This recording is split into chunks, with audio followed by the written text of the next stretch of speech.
Hi, I'm Callum from Tyne Valley Motorhomes, and today I'll be showing you the handover demonstration on the Auto Sleeper Talisman. So as we walk down the driver's side of the vehicle, you do have this compartment here which opens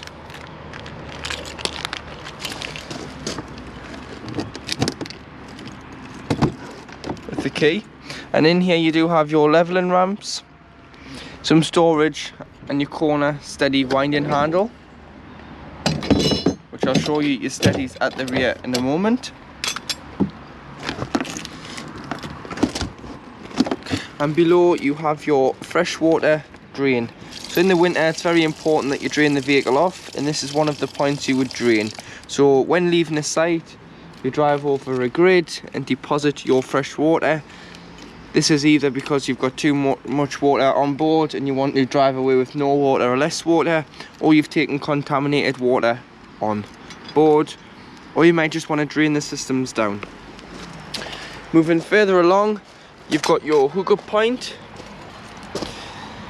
So when hooking the vehicle up to mains 240 volt, you'd lift the collar, slide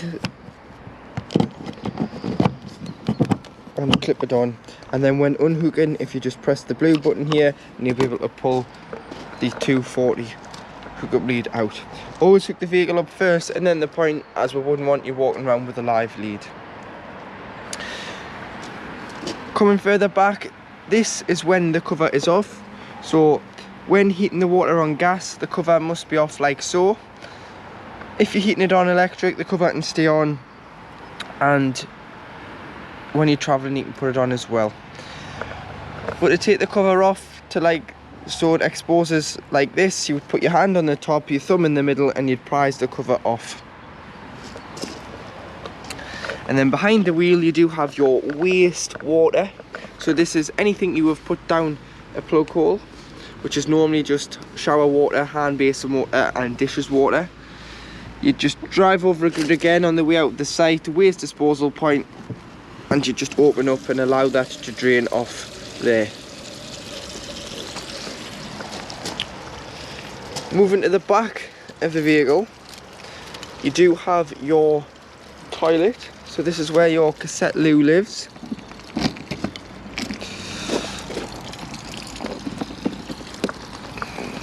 And in here you've got your header tank, which is for your flush. So you'll see here the level of your flush, which is in your cistern at the top of the toilet, and you'd fill from here, as it's the old style. So you can put your pink liquid in here, so when you flush you'll get your pink liquid, and you can dilute it with some water, and you can see the level on there, so it'll tell you when you need to top it up. But you've also got this point down here which you can drain it off. So in the winter you can drain off the flush.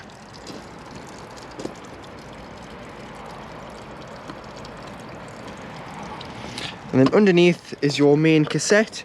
So to lift the cassette out the exterior of the vehicle, if you just push this down, slide it out, you must make sure that the blade's closed on the bowl of the toilet first, otherwise this cassette won't come out the exterior of the vehicle. Pull it out, and then to empty, what you need to do is take the cap off, go to your waste disposal point, which is normally behind or beside the toilet block. And then if you just push this button at the same time as you're emptying it, it will give a consistent flow and let all the fluid run out of the cassette. Once you've emptied it, if you put some water in and give it a rinse, give it a shake about, rinse the cassette out. And then if you're using the liquid form, a cap full straight into here, and it's ready to go back in. Or if you're using the new chemical form in the tablets, you'd put a pint of water into the cassette, push it back into the vehicle, and push one and drop a tablet straight down the toilet.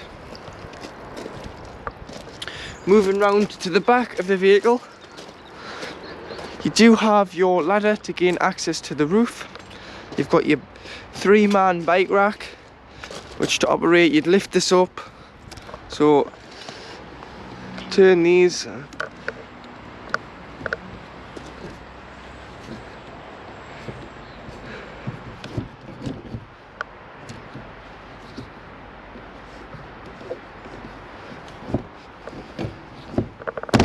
lift it up, and then you can pull the rail down. You put your bikes on the rail and put these through the wheels, through your spokes, and tie the wheel onto the rail. And then you'd use these for your crossbars, so bike 1, bike 2 and bike 3.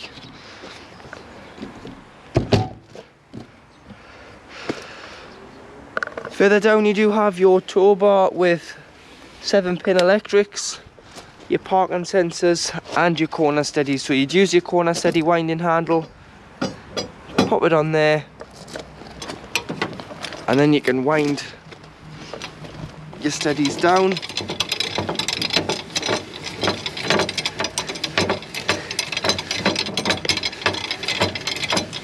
Like so, just in case you are on an uneven pitch. You can put your legs down to get a bit more stability in the vehicle. Coming down the passenger side, you've got your awning, which I'll show you in a moment. Your step is a manual fold step, so you just fold it in, fold it out. You will get a warning when the ignition's on and you try to drive off with the step. It'll just buzz until you manually come and fold the step in. You've got your 2 fridge vents here. You've got your fresh water intake, so on the other side is the drain. So to fill with water, so it'll open with the round headed key. You'll be able to open this up, put a hose pipe in there until it overflows, or until you've got enough water on board, which you can see from the main control panel above the habitation door. And you can lock this as well. And then moving further down, you've got your LPG, your gas locker, liquid petroleum gas, which opens, so all the doors on the van open with the small key, apart from the water, which opens with this key. So even the habitation door locks and unlocks with this key. Open this up, and in here you can fit 2 bottles. So what you do is you tie it on with this pigtail, and I'll show you connecting to a bottle in a moment. So to connect to a gas bottle, it's a left-hand thread with the pigtail on the bottle. Turn on and off at the top of the bottle, so anti-clockwise to turn on and clockwise to turn off. Always make sure you do turn it off when you are on the road and travelling, and always make sure that the bottle is securely fastened in. And to fill with diesel, it's on the front passenger wing. Push the catch forward and then it opens with the main ignition key. Fill with diesel, turn half a turn with the key, and then it's locked. To release the bonnet release is just above the clutch pedal, and then it will release the bonnet. You'll then be able to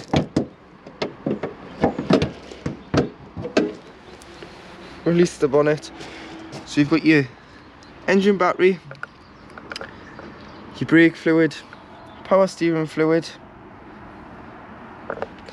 your oil filler and your oil dipstick down there. Got your coolant. The main one you're going to need, just located in the bottom right hand corner, is your screw wash. You've also got your weight plate here, so the vehicle is 3.4 tonne. If you were to tow anything with that tow bar, you can tow another 2 tonne behind this vehicle. Coming into the vehicle, above the habitation door is your main control panel. So you've got your master switch, you've got your battery transfer switch, which you wouldn't use, as you wouldn't want to run the motorhome off the engine battery. You'd always want to run the motorhome off the leisure battery, as if not, you've got a chance of flattening the engine battery. You've got your pump here, which you must have on to operate all your taps, toilet and shower on board the vehicle. And your aux is your awning light, which is outside. You can then use the scroll buttons. So this is just giving you the control panel number. You've got your leisure battery reading, your vehicle battery reading, your freshwater reading, your wastewater reading, your pump select, always internal. You can set your clock, you can set an alarm should you have a ferry to catch or you want to be up early. This will start flashing and wake you up, which you can set on and off by then pressing the middle arrow. And you can set an event timer. And then it goes back to the start. To heat the vehicle on mains power when hooked up, the switch on the side of the cupboards next to the habitation door is your 240 side to heat the vehicle. So you've got off in the middle, you've got 2000, which is 2 kilowatts of heat, which you can use on any site within the UK. You've got 500 watt, half a kilowatt, which you may have to use this if you are on a smaller CL site or you're drawing too much power. And again, abroad you might have to use 1000 if you're on a smaller independent site. But normally you would just use 2000 in the UK and off is on the little O there. So, and then you've got 1 to 9, which is your thermostat. So 9's about 30 degrees, 5's about 15, and so on. In your wardrobe is where you will find your main electric system. So you've got your charger there, which charges both batteries when hooked up. You've got your RCD and MCBs, so your trips. So if anything trips the vehicle out, try here before you try your main site. You've got all your 12 volt fuses, so you may want to carry some spares just in case one does blow a fuse. And you do have your heater on electric, so this fuse spare must be on for the switch above the door to work. And you've got your electric side of heating the water. So should you be heating the water on electric, so you've paid your site fees, you don't want to waste your gas, the cover doesn't have to come off on the outside of the van. It's only when on gas, which I'll show you where the gas switch is in a moment. Also, when we're in here, you've got your main gas isolation tap, so any problems with gas turned off at the bottle just to be safe. These are mainly for when the vehicle is habitation serviced, or you can isolate each appliance if there is a problem. You've got your table leg and your table, which stores away in your wardrobe here. And below the wardrobe you've got your Truma fire. So this is how to heat the van on gas. So you would push down and turn, and in there you can see the flame lit there. So if you just look in the pilot, you can see that the flame is lit, and you'll hear it roars well when you release the button. So you've got 1 to 10 for the heat on gas, and then you've got the various settings this side, which is your 12 volt assisted fan. So should you be wild camping, you'll not want to waste 12 volt on a fan, which is the benefit of having the fire, so it will convect out the front and warm the van. But if you did want to blow it around the various parts of the vehicle, you've got A, which is automatic, which will automatically blow the van round, and then once it hits the temperature it will cut out until it kicks back in and it detects the temperatures drop within the vehicle. Or you've got manual, which will continuously blow the heat until you manually turn it down or turn it off. 1 to 5 is just your fan speed.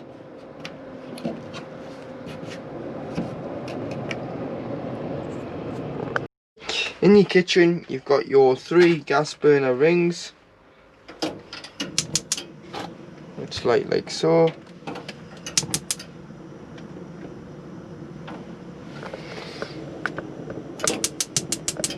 That's them all lit like, yeah. So 1, 2, 3 gas and 1 electric. Hot plate on mains electric only. So should you've had any of this on, allow it to cool before you put the glass lid down, as there is a risk that the heat will shatter the glass. And then below you've got your grill pan and your grill.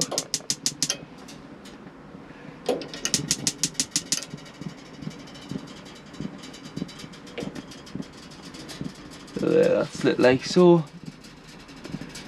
So when you're travelling, if you take your grill pan and your oven shelf out or wrap them up, as this can be the main cause of the rattles when you're on the road. And then below you've got your oven.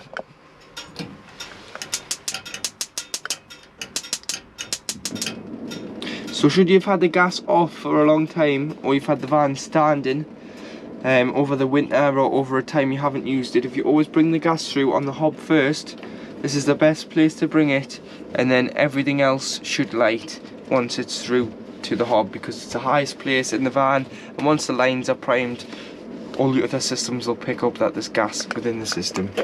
And below your oven you have your isolation for your 240 hot plate. And to heat the water on gas, above the forward facing travelling seat on the side of the washroom is your ultra store switch, which stores water. On gas, so off, down the gas flame is on, and then you've got 70, 50, 40 or 30 degrees of heating your water. So you'd normally have it on 70 for your dishes and about 50 for a shower if you were showering in the vehicle. This is when the cover must come off on the outside of the van. If not, if you're heating it on electric, you can leave it on, but you can put the electric switch on and the gas together, which will double the source and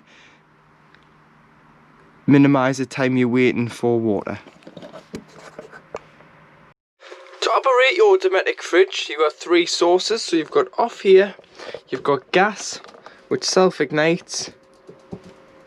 This is what you'd use if you were wild camping and you had no hookup. You've got two 30 volt, which you'd use if you're hooked up on a site or at home. And then you've got 12 volt at the bottom, which will only start working once the engine is running, as it gets a feed from the alternator, and it is designed to keep the temperature of the fridge the same when you are departing. So the idea here is that you either cool the fridge on gas or electric before. So if you're lucky enough to keep it at home, put it on a hook up the 2 days before you go away, put your fridge on, allow it to get the temperature. Then once it is at temperature, about the day before you go away, go off in the car shopping, fill your fridge with the shopping, allow it to cool overnight, and then you can put it on to 12 volt. And no matter how long you travel, the shopping should be nice and fresh when you get to your site. On this side you've got your temperature, and then you've got your travel lock here, so it opens and locks the door to stop it opening when you are travelling. Also, when you winterise in the vehicle, if you clean your fridge out, last thing you want to do is shut your door fully. So if you just leave your door open ajar, it allows air circulation in and out the fridge to stop any mould or bacteria growing over the winter. Also, underneath your forward facing rear travelling seat, below the box here, this yellow tap, which is just here, is your winter drain down tap for your boiler.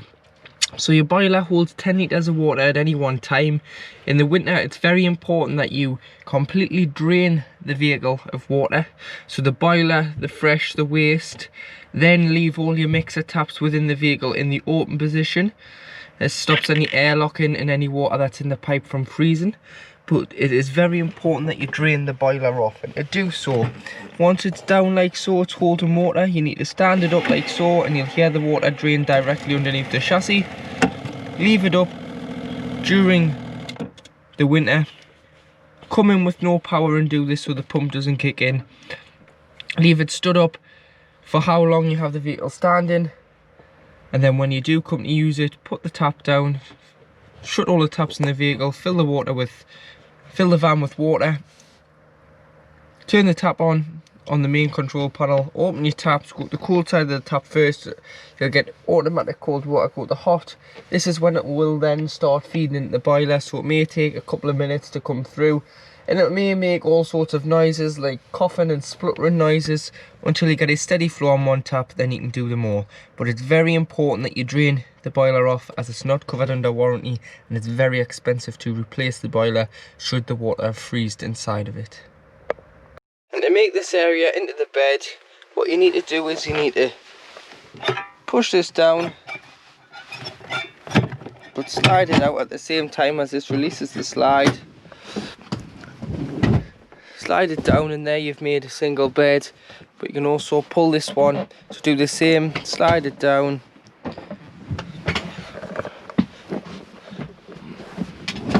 pull this one into the space like so.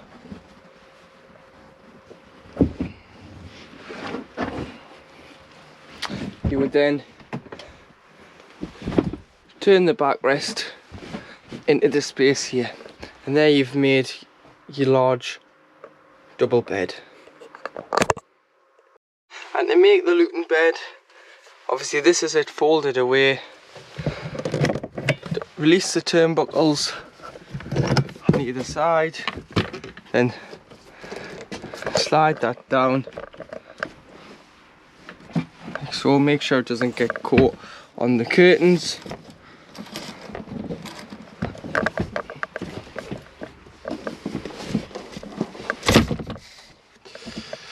And then you can put the bedboards into here and make the bed. Like so, by putting the bedboards at the front. You've also got a net if you put young children up here.